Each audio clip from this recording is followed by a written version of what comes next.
Hey everyone, thanks for joining me again. What we've got today, what I'm going to attempt at least. Oh yeah, these campers are known for soft spongy floors. Well, here's what I've got. I don't know if you can see that in the video. Not the best.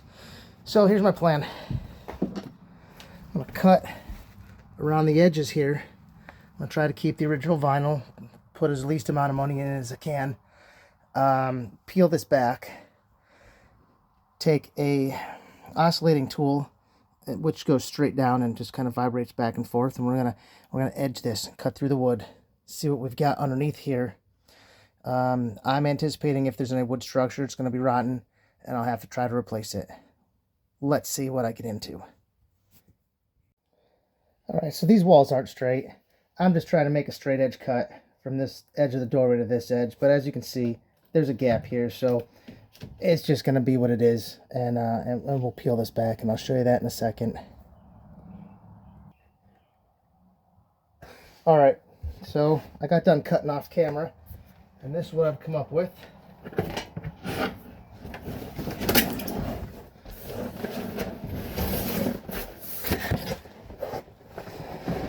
And they're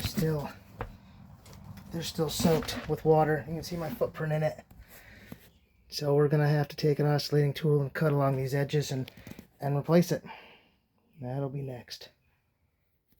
All right, I've removed the first panel just by the door here so I can work my way in. And what you'll find is there's a vapor barrier underneath this, and your insulation, if you can call it that, it's very minimal at best, but that is what's holding the moisture between the vapor barrier and this. Is rotting the wood from the bottom up. It's tough to tell what size this is. It's measuring at about 3/4 right now, but it's water soaked, so I'll probably just go with a 3/4 inch plywood. And I should have started out the video by telling you people that these are actually built from the frame up. The frame is the first thing, the axles, the wheels, the platform. Okay, now everything is set on top of this, so for me to do this correctly, I'd have to gut this thing, tear all the walls out of it, put the floor back down, put the linoleum flooring or vinyl flooring down. Okay, I'm just doing something quick. I'm gonna let the walls rest on what's left of this floor right here, and I'm just gonna make a spot where I can walk in and enjoy this camper until it falls down and falls off the frame. So for all the people that are gonna say, oh, you're not doing it right, well, the right way would be to completely destruct this thing and build it from the frame up. So this is my... Well, I took a cutting from the inside of the camper, traced it out on this plywood. Well, let's see if it works. All right, I'm getting closer. I'm getting some of it torn up. It's coming up in pieces. I really thought that I could bring it up in one piece, but it's just so wet, so saturated. It's just a bunch of little pieces. That's okay, because I used the template that I cut out of here, the flooring. I've got a piece of wood cut. We'll see how it fits. All right, folks, we've got the floor torn out, mostly in pieces. I've got to do some cleanup work.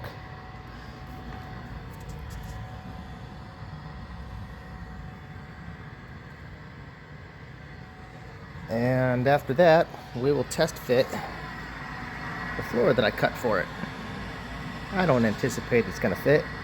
That would just be too good to be true. So I'll come back and show you what's going on. All right, folks, I don't want to keep you in the dark here. This is my first attempt. I did have to take the doors off. That hung me up the first time. And it looks like my cut is off a little bit right here at the corner. Once I free that up a little bit, this will come over. It'll give it enough room to come down there, and it'll close that gap by the sink.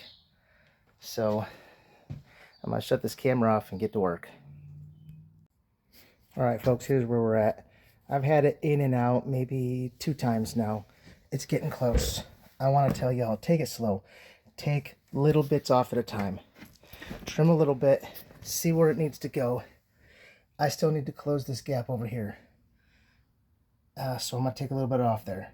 As you notice, as the board pivots, the lines aren't straight anymore, so I offset it. I'm going to take a little bit off of here, and that should be all I need to clear some of these gaps right here. I think this is the one that's hitting by the fridge. So what I'll do is I'll get the board to move this way and close up that gap a little bit, and if I still need to, I'll come back and I'll trim some over here. But right now it's fitting pretty good. The next time I flip on this camera, hopefully it'll be all set. All right, we're not looking too bad. So far, since the initial cut, I've had it out 2 more times. So 3 times altogether. I put it in here, traced it, and put it back. All we're catching on now is that. Can you believe it? That little bit right there. So I'm going to trim it right here. You can see we're tight right there by the sink. I'm just going to even that line out. It should give us enough clearance to clear that. I want a tight fit. I don't want gaps. I mean, it's unavoidable. We're doing repairs on an old camper here. Most people would have thrown it out. You know, people like me are just going to look at it as a treasure. Buy it cheap, fix it up, and use it. That's what I intend to do. It's not a looker. It's not going to be perfect, but it's going to be a great camper. All right, folks, we got it. Not as tight as I had hoped for.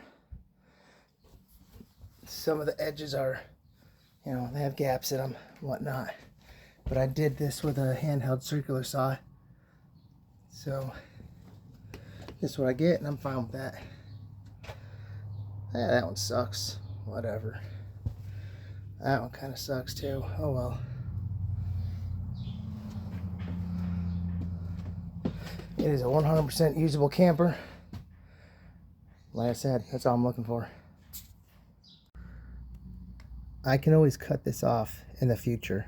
So I'll measure it a little bit large, see how it fits, and then trim off whatever rotten material I need to get it to fit. I mean, that side's pretty good.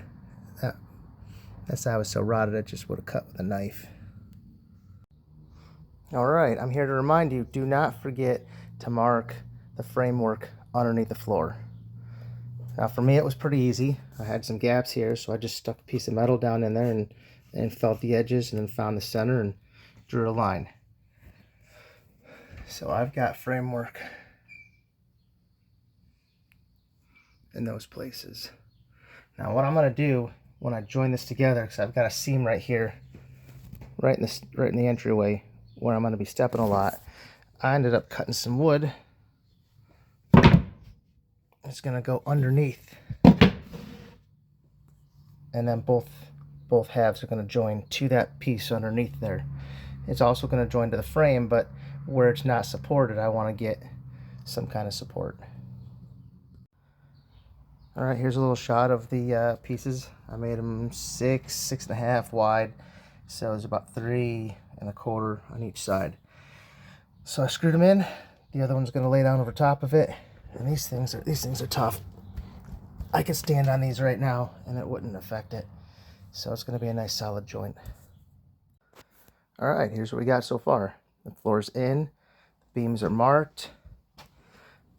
Those are joined together with the same thickness wood underneath. They're pretty solid, they're not going anywhere. The trailer shakes, but the floors don't. Next, oh yeah, the bathroom. Alright, the last piece to go. I want to show you again how I joined some of these seams. I cut a 6-inch wide piece to span in between the frames. So I've got 3 on this side, 3 on this side, and then I'll stagger the screws so that I get a good grip on both halves of the wood. This is the last piece I have to go, and it even right here you can see some water damage right there. When I put the screws in this half of the wood, it actually brought that up a little bit, almost flush, so I was pretty happy with that. God, I wish I could do the whole trailer.